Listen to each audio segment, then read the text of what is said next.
que alguna vegada hem anat a un mercat a canvi per aconseguir aquell segell que ens falta per completar una col·lecció o un pin inèdit que va sortir ja fa temps i que no tenim. En aquests mercats podem donar material que no necessitem, aconseguir-ne de nou o intercanviar-lo. A internet pots fer el mateix. Bajo música, pel·lícules, DVDs. No m'he baixat res perquè l'ordinador a casa no el toquem. Música.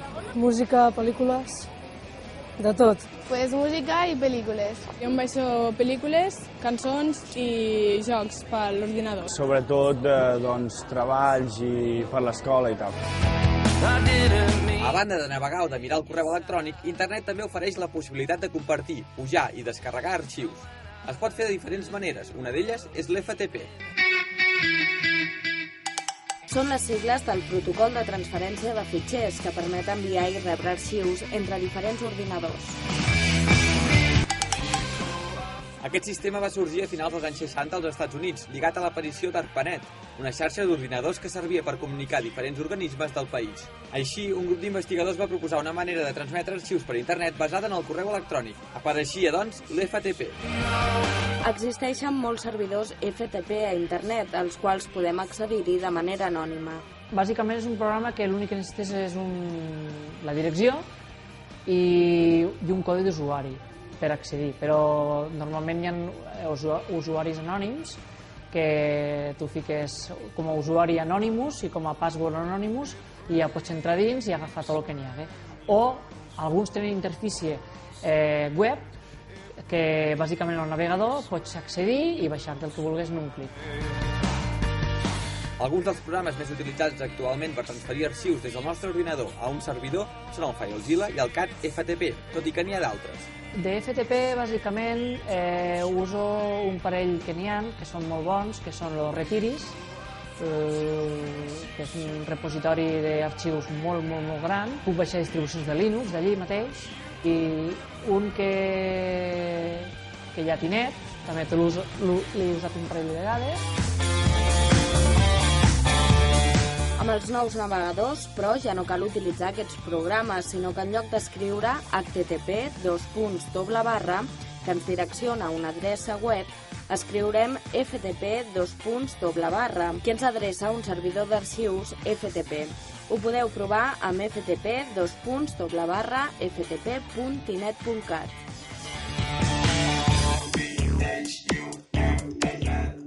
Però, sens dubte, la forma de descarregar arxius que s'utilitza més últimament és el peer-to-peer, o com es coneix habitualment, el P2P. Els programes què? No me sona. Ni idea. No ho sé. La veritat, no ho sé.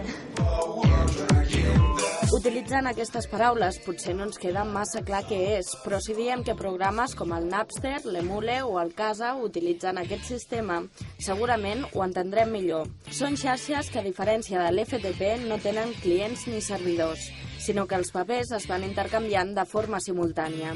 El seu funcionament és molt senzill. Demanes a veure qui té un determinat informació digital, una determinada informació digital, perquè parlem de programes però es poden baixar llibres, es poden baixar música, pel·lícules, i allò el que fa és cercar quanta gent té alguna d'aquestes informacions que comenci per un nom concret, que és el que tu cerques.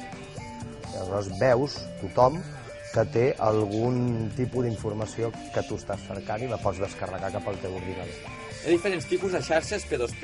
Per una banda trobem les d'intercanvi i recerca de fitxers que utilitzen programes com l'Emule, d'altra banda existeixen sistemes de fitxers distribuïts en programes com el Freenet i finalment sistemes de telefonia per internet com l'Skype, entre d'altres. Utilitzo l'Emule, en el meu cas és Amule, és la versió per a Linux, que estic baixant algun manual que necessite, PDFs, però programes no en baixo perquè no necessito piratejar. Cadascú té la informació a la seva màquina i aquests programes el que fan és una manera de compartir la informació, no de piratejar, que és per lo que s'utilitza majoritàriament.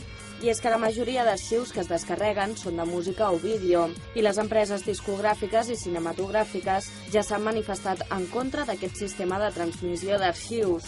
L'ESGAE, la Societat General d'Autors i Editors, considera aquest intercanvi d'arxius il·legal. De moment, però, segueix sent un sistema lícit, tot i que a països com Austràlia i properament també a França està prohibit i castigat. Hem sortit al carrer per saber què en pensa la gent. Els preus que posen els cantants són molt alts i crec que està bé que et puguis baixar la música. ¿Por qué había de estar prohibido? ¿Y por qué vienen tantas estas cosas para grabar y todo eso? Tendría que estar prohibido porque si no los que hacen los CDs y todo eso no tampoco ganan dinero. Però és que també són molt caros. Sí, sempre i quan baixessin els preus. Si la pel·lícula m'agrada vaig al cine igualment. Així que si em vaig a una pel·lícula potser és perquè no aniré al cine. Finalment, també ens podrem descarregar arxius visitant pàgines web que contenen diferents software. Abans s'utilitzaven molt, però amb l'aparició del P2P, el seu ús ha anat minvant. En principi, a veure, el que més es toca avui en dia aquí a Espanya és Softonic, la web de Softonic, i també hi ha, bueno, des de les antigues, que això des de l'any 2000 o així es va posar molt de moda, el Tucous, ja parlant en llengua anglesa. Softcatalà és una associació que pretén fomentar l'ús del català a internet i les noves tecnologies. Està formada per estudiants, professionals i usuaris dins d'àrees tan diverses com la filologia, el disseny o la traducció. En aquest lloc web hi trobareu software de lliure distribució en català. A més, Tinet incorpora una còpia de tots els programes d'aquesta associació, als que podeu accedir-hi mitjançant l'enllaç ftp://ftp.tinet.cat. Per iniciar-te en el món de compartir arxius, pots començar utilitzant el teu espai web de Tinet com un servidor FTP. Per fer-ho, activa el teu espai web i disposaràs d'un lloc a internet on descarregar fitxers que podràs recuperar des de qualsevol lloc que tingui connexió a internet.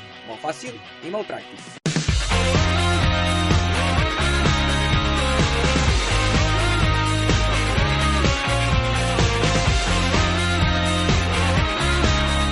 Tinet és un servei d'Oasi, l'organisme autònom per a la Societat de la Informació de la Diputació de Tarragona.